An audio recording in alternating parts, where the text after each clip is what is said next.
இந்த dance marathon task தான் இன்றைக்கி மெஜாரிட்டி எபிசோடு ஃபுல்லாக போச்சு.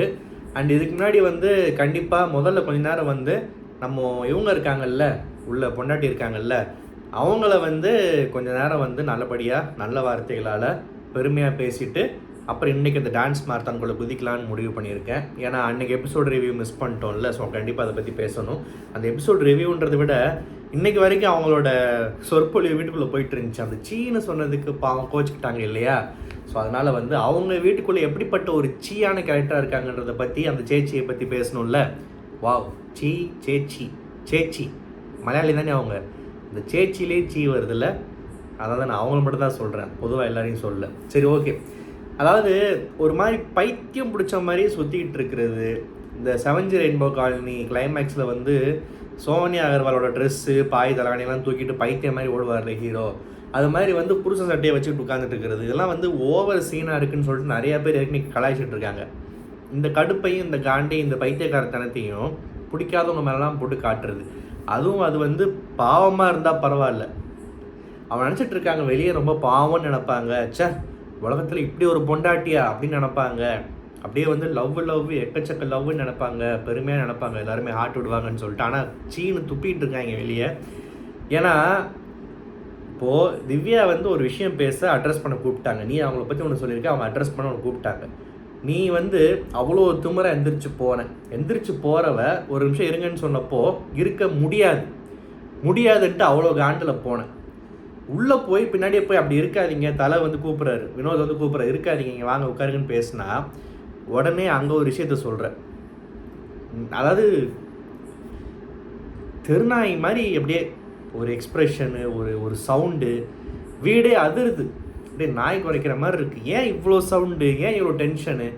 கடைசியில் விஷயத்த சொல்கிறாங்க, இந்த மாதிரி அவங்களுக்கு இதாக இருக்குதுன்னு சொல்லிட்டு. இப்போ நான் என்ன சொல்கிறேன், நான் ஓப்பனாகவே சொல்கிறேன். போகிறப்போ இப்போ திவ்யா கேட்ட மாதிரி தான், திவ்யா இருக்க சொல்கிறாங்கன்றப்போ போகிறப்போ இல்லைம்மா எனக்கு இந்த மாதிரி வந்து இப்படின்னு இப்போது லேடிஸ்குள்ளே எப்படி வேணுமாலும் அதை வந்து சைகையிலே எப்படி வேணுமாலும் சொல்லிட்டு போகலாம், புரிஞ்சுப்பாங்க. அதை ஃபோர்ஸ் பண்ணி உட்கார வைக்க போகிறதில்ல. எனக்கு என்னமோ அது மட்டும்தான் காரணமானு எனக்கு என்னமோ தோணுது. ஏன்னா இப்போ பொதுவாக என்ன சொல்லுவாங்கன்னா, மாதம் 3 நாள் அந்த விஷயம், அந்த பெயின் வரப்போ, பீரியட்ஸ் வரப்போ வந்து கேர்ள்ஸ்க்கு வந்து கொஞ்சம் மூட் அவுட்டாக இருக்கும், கொஞ்சம் அவங்களுக்கால பெயின் தாங்க முடியாது, கொஞ்சம் ஸ்ட்ரெஸ்ஸாக இருப்பாங்க, அவங்க கொஞ்சம் பத்திரமா, இதெல்லாம் வந்து பொதுவாக உலகத்துக்கு நடக்கிறது தான், சரியா? ஆனால் நீ கத்துல மற்றவங்க ஒன்று ஸ்ட்ரெஸ் ஆகிறாங்களோ இல்லையோ, நீ பண்ணுறதுல வந்து உன்னையும் வந்து 10 மடங்கு இன்னும் அதிகமாக ஸ்ட்ரெஸ் ஆக்கிட்டு, வீட்டில் இருக்கிறவங்களையும் ஸ்ட்ரெஸ் ஆக்கிட்டு, பாவம் ஆடியன்ஸ் வீட்டில் உட்காந்து பார்க்குறான் அவனையும் ஸ்ட்ரெஸ் ஆக்கிக்கிட்டு, எல்லாரையுமே வந்து ஒரு மாதிரி வந்து கடுப்பாகிற மாதிரி ஒரு நடந்துக்கிட்டால் எப்படி? ஏன்னா இப்போ இந்த இவர் வெளியே புருஷன் வந்து வீடியோவில் லைவில் பேசிகிட்டு இருக்காரு. அவர் சொல்கிறாரு திவ்யா வந்து பிரதர் கார்டு ஆடுறாங்களாம், பிரதர் கார்டு மாதிரி ஏதோ பண்ணுறாங்களாம். உமன் கார்டுன்னு வாங்க, மேல் கார்டுன்னு வாங்க, சிஸ்டர் கார்டுன்னு வாங்க, பிரதருக்கு இப்போ அங்கே சுற்றி பிரதர் கார்டுன்னு ஒரு விஷயத்தை கண்டுபிடிச்சி வெளியே சொல்லிட்டு இருக்காரு. கீழே கமெண்ட்ஸில் போட்டிருக்காங்க, ஏன்டா குடும்பமே பைத்தியமான்னு சொல்லிட்டு. பொண்டாட்டியே நீ தப்பு சொல்ல வேணாம்ப்பா, நீ விட்டு கொடுக்க வேணாம்ப்பா, சரியா? அது என்னமோ நீ பண்ணிக்க. இப்போ திவ்யா வந்து ஜெனியூனாக இப்போ நம்மளை விடுங்கப்பா, இப்போ நம்மளை வந்து ரிவ்யூவர்ஸ் கூட வந்து அவங்கவுங்களுக்கு பிடிச்சவங்கள பற்றி ஏதோ பேசுகிறாங்கன்னு ஏதாவது சொல்லுவீங்க, விட்டுருங்க. உள்ள விக்ரம் இருக்கான், விக்ரம் சொல்கிறான், நான் ஜெனியூனாக திவ்யா கூட இதனால கொஞ்சம் இப்போ தான் க்ளோஸாக பழகிட்டு இருக்கேன். அம்மா சத்தியமாக நான் சொல்கிறேன், உங்களை பற்றி அவங்க எங்கேயுமே தப்பாக பேசுனதில்லை. நான் அவன் ஒரு சர்டிஃபிகேட் தரான், நம்மளும் பார்த்த வரைக்கும் எல்லாருக்குமே நல்லா தெரியுது ரொம்ப ஜெனியூனாக இருக்காங்கன்னு சொல்லிட்டு. இப்போது அவனும் வந்து மனுஷி தானே, நீ வந்து நாய் குறைக்க மாதிரி குறைச்சிக்கிட்டே இருப்போம், பின்னாடியே தெரியணும் வாராட்டிக்கிட்டுன்னு சொல்லிட்டு போடின்ட்டு போயிட்டான். ஆனால் புருஷன் மேலெலாம் வந்து ஒரு அக்கறையாக ஒரு நல்ல கண்டஸ்டண்ட்டாக பிரதர் மாதிரி தான் பார்த்து பழகிட்டு இருந்துச்சு. இப்போ அந்த பைத்தியக்காரன் வெளியே போய் பிரதர் கார்டுன்னு சொல்ல கீழே போடுறாங்க, குடும்பமே பைத்தியம் போடுறேன்னு சொல்லிட்டு இந்தம்மா உள்ள ஒரு புது கார்டு ஆடுது. அதுக்கு பேர் என்ன தெரியுமா? Periods card. ஓகேவா? இப்போ உடனே அதாவது சில விஷயங்கள்லாம் வந்து சில பேர் வந்து அந்த விக்டிம் கார்டு இது பண்ணுறதுக்குன்னே சில விஷயங்களை ஆயுதமாக பயன்படுத்திப்பாங்க.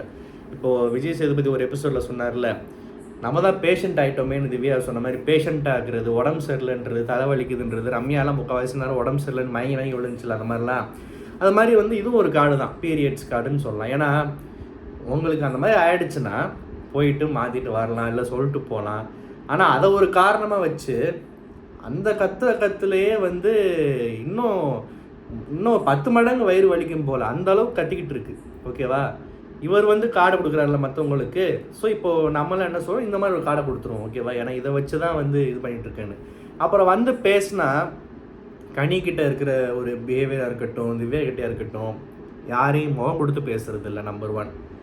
மற்றவங்கள வந்து அபாண்டமாக பழி போட்டுட்டு அவங்க வந்து ஒரு கிளாரிஃபை பண்ண பேசுகிறப்போ, அவங்களோட பாயிண்ட்டை விவாதிக்க விரும்புகிறப்போ, இந்த காதை பொத்திக்கிட்டு நிற்கிறது, கண்ணை பொத்திக்கிட்டு நிற்கிறது, ஃபேஸ் பண்ணாமல் பேசுகிறது, இதெல்லாம் வந்து ஏதோ இவங்க வந்து தன்னை ஒரு லெவலில் வச்சுக்கிட்டு மற்றவங்களாம் கீழ்த்தலாம்னு நினச்சி பண்ணுற பிஹேவியர் நினச்சிக்கிட்டு இருக்காங்க. ஆனால் இது வந்து பக்கா கோழைத்தனம், கேவலமான செயல். கோழைங்க தான் இப்படி பண்ணுவாங்க. காதை முடிக்கிறது, ஒருத்தவங்க பேச வரப்போ வந்து ஐயோ நான் அவன்கிட்ட பேச விரும்புகிற காதை மூடுறதெல்லாம் வந்து சரியான கோழைத்தனம். ஏன்னா உன் பக்கம் உண்மையும் தில்லு இருந்தால் நீ பேசி ஜெயிச்சு காட்டு. அந்த பொண்ணு சண்டை கூட போட வரலையே, எப்போ பார்த்தாலும் எரிஞ்சு விழுந்துக்கிட்டு இருக்க. கனி வந்து அந்த சீன்ற வார்த்தையை ரொம்ப யதார்த்தமாக ஒரு மோகம் கொடுத்து கூட பேச மாட்டேங்க, நம்மளாம் ஹவுஸ்மேட்ஸ் தானே சி அந்த ஒரு யதார்த்தமாக சொன்ன வார்த்தையை பிடிச்சிக்கிட்டு அதுக்கு ஒரு பெரிய சீன் கிரியேட் பண்ணி எப்படி சொல்லலாம், டிவியில் எப்படி சொல்லலாம், இவ்வளோ பெரிய ஸ்டேஜில் ஒரு ப்ரோக்ராம் எப்படி சொல்லலாம். அப்புறம் இன்றைக்கி எபிசோடில் பார்வதிகிட்ட உட்காந்துக்கிட்டு குழந்தைங்க பார்க்குறாங்க. அவங்க என்ன நினைப்பாங்க, சீன்னு சொன்னால் உன் குழந்தைங்க என்ன நினைப்பாங்கன்னு யோசிக்க தோணுதில்ல.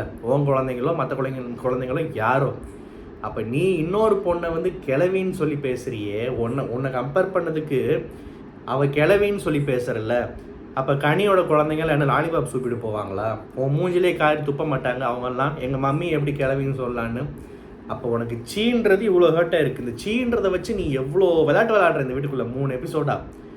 என்னென்ன சீ கார்டு, பீரியட்ஸ் கார்டு, புருஷன் கார்டு, எல்லா கார்டும் உனக்கு தான்.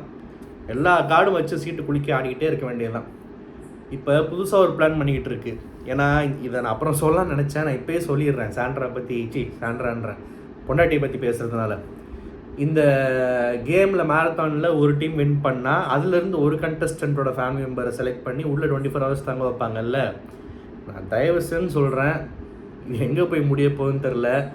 மவளை பொண்டாட்டி டீம் மட்டும் ஜெயிச்சு பொண்டாட்டிக்கு மட்டும் அந்த ஒரு இதை கொடுத்து புருஷனை கூப்பிட்டு வந்து இன்னும் 24 மணி நேரம் உள்ளே தங்க விட்டு அழகு பார்த்தாங்கன்னா நான் காரி துப்பிடுவேன். நான் நிஜமாவே என் கேமராலே நான் காரி துப்பிடுவேன். பரவாயில்ல, போயிட்டு போகுது, வேறு எப்படி காட்டுறதுன்னு தெரில கோவத்தங்க. ஏன்னா நம்ம அடிக்கடி புலம்புவோம்ல, இவ்வளோ தமிழ்நாட்டில் இவ்வளோ பெரிய நம்பர் 1 ரியாலிட்டி ஷோவில் டேலண்ட்டுக்கு பஞ்சமாடான்னு சொல்லிட்டு ஒரே குடும்பத்தில் 2 பேர் வந்து போகிறாங்கன்னு புலம்பி, அது இந்த சீசனில் ஒன்றா வந்தாங்க. இப்போ புருஷன் பொண்டாட்டி ஒன்றா வந்து நல்ல பேரும் வாங்கலை, ஊர் வாயிலையும் விழுந்து கெட்ட பேர் வாங்கி கேவலமான கேம் பிளே வேறு.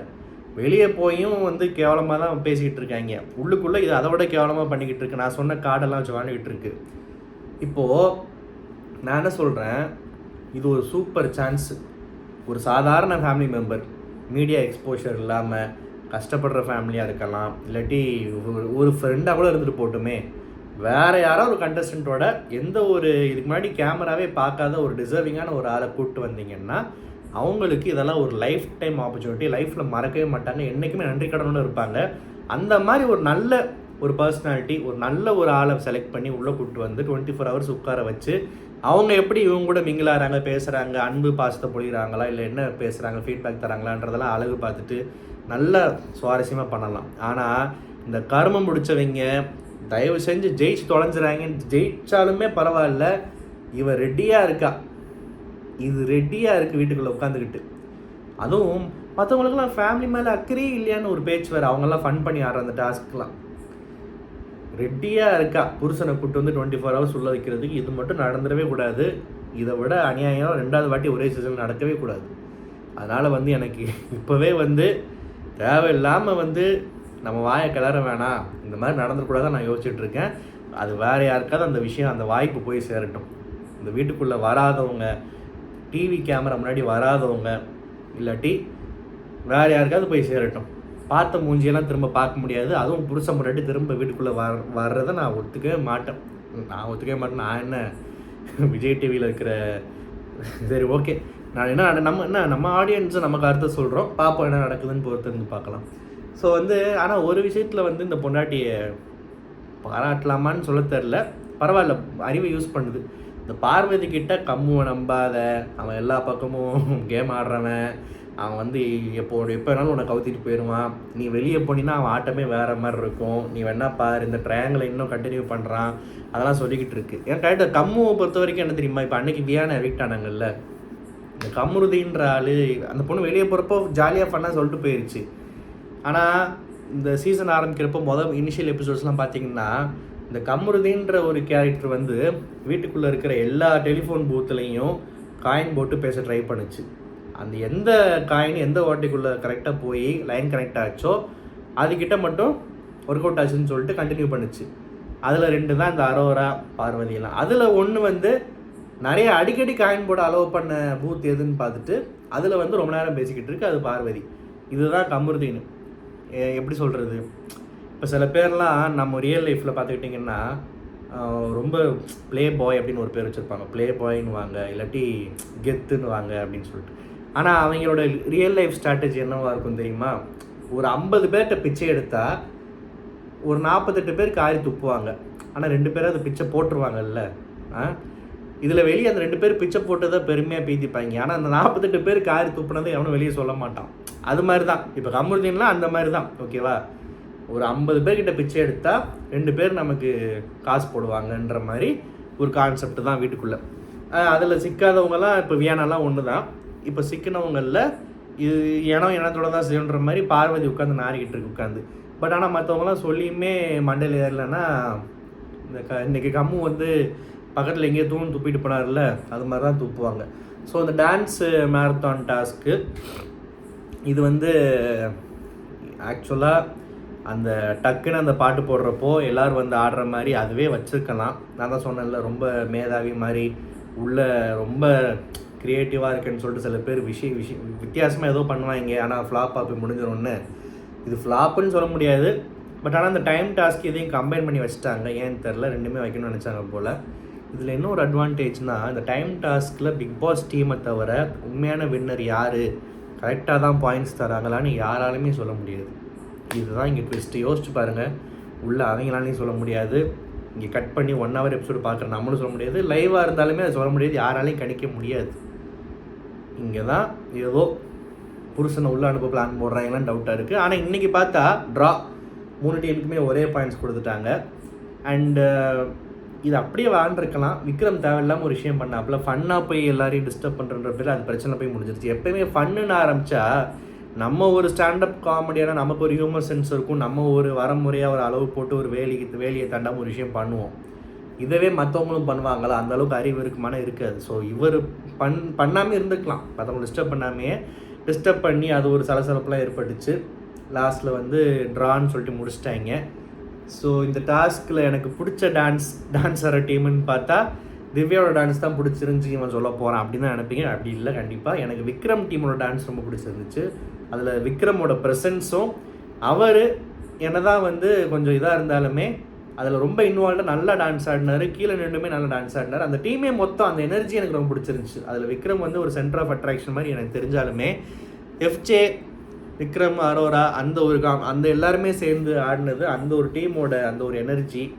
ஃபஸ்ட்டு பாட்டெல்லாம் மேலே ஆடி முடிச்சுட்டு கீழே வந்து நல்லா குத்துனாங்க இறங்கி. ஸோ அதெல்லாம் எனக்கு ரொம்ப பிடிச்சிருந்துச்சு. அண்டு டைம் வைஸ் நான் சொன்னேன்ல, என்னமாதிரி நடக்கலாம், யார் நம்பர்னு தெரியல, தாசனா மாதிரி யாருக்கு வேணுமாலும் கணக்கு போய் முடியலாம். அது வந்து அதை பற்றி நம்ம சொல்ல விரும்பலை. மற்றபடி கலகலப்பாக இருந்துச்சு. இந்த கெட்டப்பு தான் கிளிமஞ்சாரோ படத்தில் வர மாதிரி என்னென்னமோ வித்தியாசமாக கொடுத்துருந்தாங்க. அது என்ன, ஏன் அப்படி கொடுத்தாங்க என்னன்னு தெரில. ஓகே, ஒரு மாதிரி எப்பயுமே இந்த சீசனில் பிக் பாஸில் என்றைக்காவது சண்டை வரலாம், வாரத்துக்கு ஒரு சண்டை வரலாம், 2 சண்டை வரலாம், வாரத்தில் 5-6 நாள் சண்டே வந்து எப்படி இருக்கும், அப்படிப்பட்ட சீசன் தான் இப்போ போயிட்டுருக்கு. அதில் கொஞ்சம் ஒரு நாள் எல்லாருமே டான்ஸ் ஆடி சந்தோஷமாக சிரித்து பேசி, முக்கியமாக இந்த டாஸ்கில் அட்லீஸ்ட் டாஸ்கோட வெற்றிக்காகவாச்சும் கொஞ்சம் அறிவை பயன்படுத்தி பகையே இல்லைங்க, இருந்தாலுமே இந்த பகையெல்லாம் ஒதுக்கி வச்சுட்டு பொண்டாட்டி வந்து திவ்யாட்ட பேசிக்கிட்டு ஒரு டீமாக அங்கே வந்து செயல்பட்டதெல்லாம் பார்க்க நல்லா தான் இருந்துச்சு. இந்த ரிவ்யூ உங்களுக்கு பிடிச்சிருந்தா மறக்காம சேனல் சப்ஸ்கிரைப் பண்ணுங்கள். நன்றி, வணக்கம்.